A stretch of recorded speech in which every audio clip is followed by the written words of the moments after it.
जगन्नाथ मंदिर में प्रसिद्ध है ये लोक कथा। ओडिशा के जगन्नाथ मंदिर में ऐसी ही एक कथा खूब कही सुनी जाती है, जहां अपनी एक भक्त को समाज स्थान दिलाने के लिए भगवान अपने भाई के साथ 12 वर्षों तक भूखे प्यासे भटकते रहे।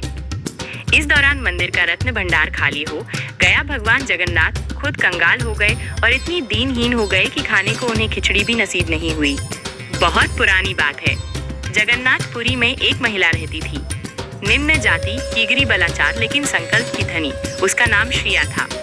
महिला देवी लक्ष्मी की उपासक थी और जगन्नाथ जी के भरोसे ही जीवन यापन कर रही थी। एक बार उसकी इच्छा हुई कि वो कठिन अष्टलक्ष्मी व्रत करे, पर उसे व्रत की विधि नहीं पता थी। एक दिन वो रास्ते पर झाड़ू लगा रही थी कि इस दौरान उसे एक पुजारी मिला, जिससे वो व्रत की विधि पूछना चाहती थी, लेकिन उन्होंने श्रिया को तुरंत मना कर दिया।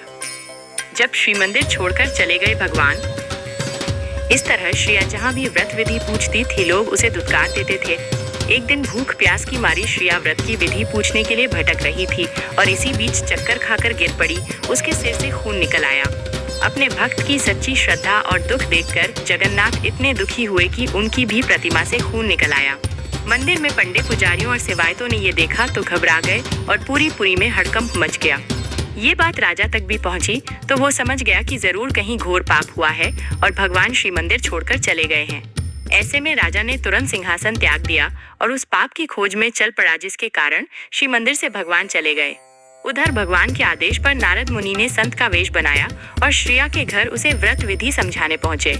उन्होंने कहा कि भक्ति सच्ची हो तो किसी कठिन व्रत की जरूरत नहीं होती। तुम सच्चे मन से भजन करो, आसपास को साफ रखो, घर को लीप बुहार कर सुंदर बना लो, सबसे प्रेम से बोलो। जो ऐसा करता है देवी लक्ष्मी उस पर प्रसन्न रहती हैं। फिर तो तुम केवल दिन भर व्रत रखकर शाम को खीर बनाकर उन्हें भोग लगाओ, आरती करो और प्रसाद बांटो। देवी तुम्हारे घर चलकर आएंगी। श्रिया पर प्रसन्न हुई माता लक्ष्मी। श्रिया ने ऐसा ही किया। शाम को वो जब आरती कर रही थी तो एक महिला घूंघट में उसके पास पहुंची। लोगों की भीड़ के बीच उसने श्रिया को प्रसाद चढ़ाने के लिए एक पोटली दी। श्रिया ने उस महिला को खीर का प्रसाद दिया। खीर खाने के दौरान महिला के चेहरे से घूंघट हट गया और जब श्रिया की नजरें उस पर पड़ी तो वो सुध-बुध खो बैठी। श्रिया को जब सुधि आई तब तक सभी लोग जा चुके थे। उसने महिला द्वारा दी गई पोटली खोलकर देखी तो उसमें रत्न, हीरे, सोना, चांदी निकले। श्रिया समझ गई कि माँ लक्ष्मी ने उस पर कृपा कर दी है। श्रिया का व्रत पूरा हुआ, लेकिन भगवान जगन्नाथ को तो अभी ये खेल कुछ और लंबा खेलना था। उन्हें संसार को एक सबक और सिखाना था और उसकी शुरुआत उन्हें अपने ही घर से करनी थी। आप अभी तक चैनल को सब्सक्राइब नहीं किए हैं तो प्लीज हमारे चैनल को लाइक और सब्सक्राइब जरूर कर लें। उधर जब देवी लक्ष्मी श्रिया के घर से लौटी और श्री मंदिर में प्रवेश करने लगी तो बलभद्र नाराज हो गए। उन्होंने कहा कि लक्ष्मी ने एक छोटी जाति वाली के घर जाकर श्री मंदिर का अपमान किया है। उसने वहां का प्रसाद भी खाया और अब वो प्रसाद हमें खिलाकर हमें भी भ्रष्ट करना चाहती है। बलभद्र ने जगन्नाथ जी को आदेश दिया कि लक्ष्मी से रत्न भंडार की चाबी ले लें और उन्हें श्री मंदिर से निकाल दिया जाए। श्री मंदिर को कंगाल करके छोड़ गई देवी लक्ष्मी। उधर जब देवी लक्ष्मी ने ये सब सुना तो वो नाराज हो गईं और कहा कि ठीक है, अब मैं यहाँ नहीं रहूंगी, लेकिन आप दोनों को श्राप देती हूँ कि जब तक आप किसी निम्न के हाथ से भोजन नहीं कर लेते, आपका भी भरण पोषण नहीं होगा। लक्ष्मी के जाते ही श्री मंदिर श्रीहीन हो गया। रत्न भंडार खाली हो गया। महल की चौखटों, दरवाजों और पलंग में दीमक लग गई। अनाज सड़ गया, कपड़े फट गए और यहाँ तक कि मंदिर व्यवस्था ही चौपट हो गई। अब जगन्नाथ और बलभद्र खाने को तरसे। जब बलभद्र को भूख सताने लगी तो उन्होंने वेश बदलकर भिक्षाटन का सोचा। अब दोनों भाई जहाँ भी भीख मांगने जाते तो वहाँ कुछ अनिष्ट हो जाता। बना हुआ भोजन खराब हो जाता, दाल में पानी गिर जाता, भात जल जाता। कहीं पर जाते तो चूल्हा ही नहीं जल पाता और कहीं कहीं तो कोई द्वार ही नहीं खोलता था। इस तरह भूखे प्यासे भटकते हुए दोनों भाइयों ने 12 वर्ष गुजार दिया, लेकिन न उन्हें जल मिला और न अन्न। इसी तरह भटकते भटकते वो एक दिन समुद्र तट पर पहुंचे। उन्हें वहां एक भवन में वैदिक मंत्र सुनाई दिए।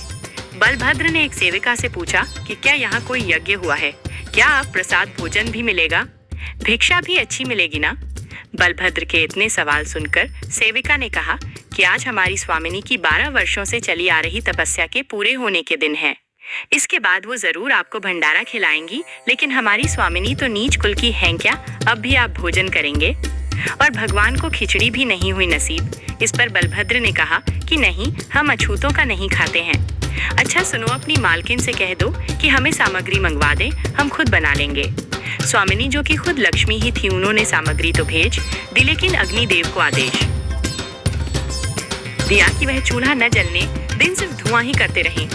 अब बलभद्र जो कि सोच के बैठे थे कि आग जलाएंगे, खिचड़ी बनाएंगे और गरम गरम खाएंगे, वह चूल्हा न जल पाने से इतना झल्लाए कि चूल्हा मटकी सभी कुछ फोड़ दिया और जगन्नाथ जी से कहा कि जगन भोजन में क्या छोटा क्या बड़ा, मैं तो कहता हूँ कि भोजन कर लेते हैं, ऐसे तो मैं भूखा मारा जाऊंगा।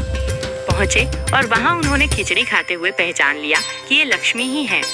वो लक्ष्मी को सम्मान सहित श्री मंदिर ले आए और इस तरह पुरी से भेदभाव भी मिटा दिया। लक्ष्मी के आने श्री मंदिर का वैभव लौट आया और रत्न भंडार फिर से भर गए। इस तरह खिचड़ी समाज में भेदभाव मिटाने वाले, छोटे बड़े को एक साथ ले आने वाली और समरसता का प्रतीक भोजन बन गई।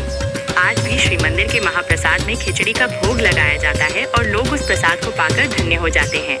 ये कहानी आपको अच्छी लगी है तो प्लीज हमारे चैनल को लाइक और सब्सक्राइब और शेयर जरूर कर ले। जय श्री राम जरूर लिखे।